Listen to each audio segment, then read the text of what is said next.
how would you say over time the tugboat business has changed on the bay since you've known it? Is it mostly regulation type changes?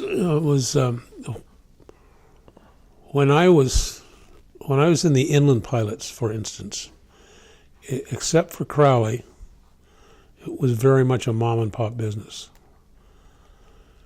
And then Foss came into the bay. I mean, and so that ramped up the competition between Crowley and Foss, who have been hard competitors up and down the Pacific coast for as long as they've both been around. I'll catch my thought here in a minute. And that changed when the Oil Pollution Act of 1990, resultant of the Exxon Valdez grounding, kicked in. And best available technology, and it became more capital intensive. I mean, in the old days, you could buy an old tugboat, put an old railroad locomotive engine in it to bring the power up, and you'd have a 3,000 or 4,000 horsepower tugboat, and I don't have any good numbers, but maybe a couple 100,000, maybe a little more, 500 at the most.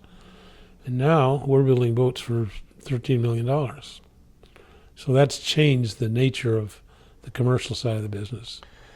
And the shipping business has changed, right? Yeah. Ships are bigger. Ships are bigger. They don't move around. They don't move as much.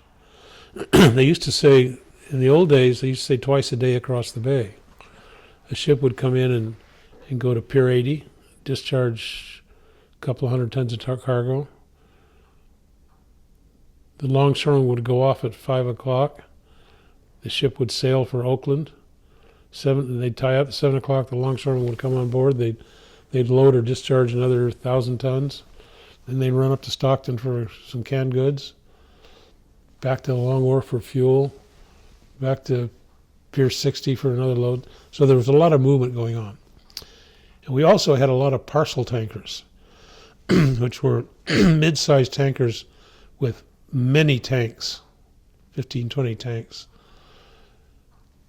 Small tanks. So they'd have 100 tons of tallow and 100 tons of lubricating oil and 100 tons of coconut oil and 200 tons of cashew oil, lots of different parcels of cargo. And they would be here and there and here and there. Escorting came along, and it was expensive because if you had petroleum, if you were carrying a petroleum cargo, you had to have an escort, which was a tug to follow you wherever you went. And that became expensive. So, and regulatory improvements in ship construction as a result of the 1990 Act kicked in.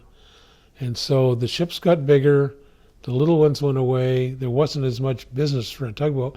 When you had a dozen ships moving around the bay every night, you needed anywhere from 12 to 24 tugboats to handle all that. The ships were smaller, the tugs were smaller. It could all be done by mom and pops. But that's pretty much the change that's happened during my